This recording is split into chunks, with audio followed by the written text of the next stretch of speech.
Life time ജെംസിലേക്ക് സ്വാഗതം. ഇന്ന് നമ്മൾ ഉണ്ടാക്കാൻ പോകുന്നത് ഗ്രീൻ പീസ് വെച്ചിട്ടൊരു കുറുമയാണ്. ഗ്രീൻ പീസും ക്യാരറ്റും ഉരുളക്കിഴങ്ങുമാണ് ഞാൻ ഇതിലിപ്പോൾ ഇടുന്നത്. ഇതിൽ നമുക്ക് എന്ത് വെജിറ്റബിൾസ് വേണമെങ്കിലും ചേർക്കാം കേട്ടോ. എന്താ പറയുക, ബീൻസ് ചേർക്കാം, ബീറ്റ്റൂട്ട് ചേർക്കാം, ഒക്കെ ചേർക്കാം. അപ്പോൾ ഇവിടെ ഇപ്പോൾ ഇത് ഉള്ളായിരുന്നു, അപ്പോൾ അത് മാത്രം ചേർത്തിട്ടാണ് ഞാനിത് ഉണ്ടാക്കുന്നത്. അപ്പോൾ നമുക്കൊരു കുക്കറിലേക്ക് ഗ്രീൻ പീസ് ഇട്ട് കൊടുക്കാം. അപ്പോൾ ഗ്രീൻ പീസ് നമ്മൾ തലേദിവസം പുതിർത്തി വെക്കണം കേട്ടോ, വെള്ളത്തിലിട്ട് വെക്കണേ. ക്യാരറ്റും ഉരുളക്കിഴങ്ങും ചേർത്ത് കുറച്ച് വെള്ളം ഒഴിച്ച് ഉപ്പിട്ട് വേവിച്ചെടുക്കുക. അത്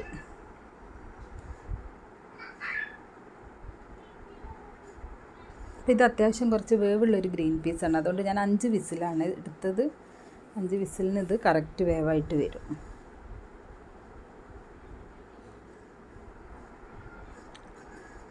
നമുക്ക് കുക്കർ അടച്ച് വയ്ക്കാം.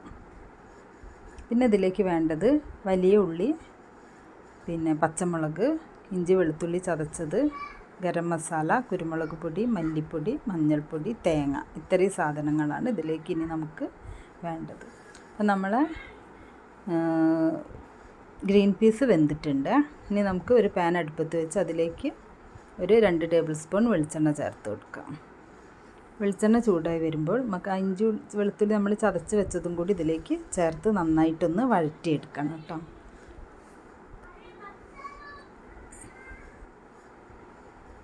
അത്യാവശ്യം നന്നായിട്ട് തന്നെ അതൊന്ന് വഴന്ന് വരട്ടെ കേട്ടോ. അപ്പോൾ ഏകദേശം ഇത് നന്നായിട്ട് വഴന്ന് വന്നിട്ടുണ്ട്. ഇനി ഇതിലേക്ക് നമുക്ക് വലിയ ഉള്ളിയും പച്ചമുളകും ചേർത്ത് കൊടുക്കാം.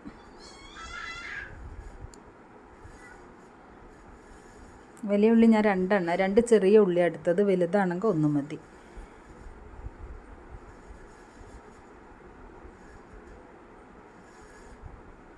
അപ്പോൾ ഇത് നമുക്ക് നന്നായിട്ട് തന്നെ വഴറ്റിയെടുക്കണം, കാരണം പിന്നെ നമ്മളിത് കുക്കറിലൊന്നും വേവിക്കൂലല്ലോ. അപ്പോൾ ഇത് നന്നായിട്ട് തന്നെ വഴന്ന് വരട്ടെ.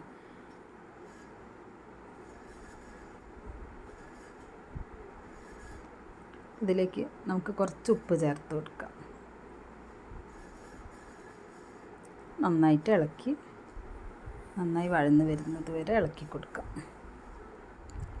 തേങ്ങ നമ്മൾ പെരുംജീരകം ഇട്ടിട്ട് അരച്ച് വെക്കണം കേട്ടോ. ഇനി ഇതിലേക്ക് നമുക്ക് പൊടികൾ ചേർത്ത് കൊടുക്കാം. ആദ്യം മല്ലിപ്പൊടി, 1 ടീസ്പൂൺ മല്ലിപ്പൊടി, അര ടീസ്പൂൺ ഗരം മസാല, 1 ടീസ്പൂൺ കുരുമുളക് പൊടി, സ്വല്പം മഞ്ഞൾപ്പൊടി. ഇത്രയും സാധനമാണ് ഇതിൽ ചേർക്കുന്നത്. നിങ്ങൾക്ക് വേണമെങ്കിൽ എരിവ് വേണമെങ്കിൽ പച്ചമുളകൊക്കെ കുറച്ചധികം ചേർത്ത് കൊടുക്കാം കേട്ടോ. ഞാൻ 2 പച്ചമുളകാണ് എടുത്തത്. ഇത് എരിവ് കുറവുള്ള പച്ചമുളകാണ്.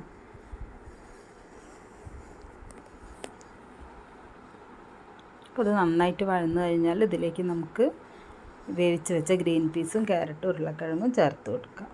എന്നിട്ട് അത് നന്നായിട്ട് യോജിപ്പിക്കണേ.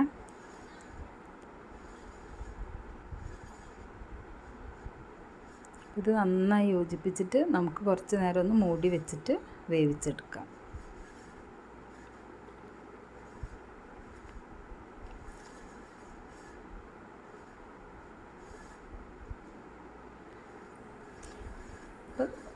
ഇതാണ് നമ്മൾ തേങ്ങ അരച്ച് കൊണ്ടുവന്നതാണ്. ഇത് നല്ല പട്ടുപോലെ അരയ്ക്കണേ തേങ്ങ.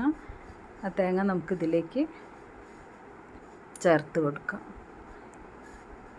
അപ്പോൾ നമ്മളെ കറി വേണമെങ്കിൽ കുറച്ച് മിക്സീൻ്റെ ജാറ് കഴുകിയ വെള്ളം കൂടി ഒഴിച്ച് കൊടുക്കാം കേട്ടോ. വെള്ളം ആവശ്യത്തിന് ചേർത്ത് കൊടുക്കുക. അപ്പം നമ്മളെ കറി ഇവിടെ റെഡി ആയിട്ടുണ്ട്. അതിലേക്ക് ഇനി മല്ലിച്ചപ്പും കറിവേപ്പിലയും ചേർത്ത് കൊടുക്കുക.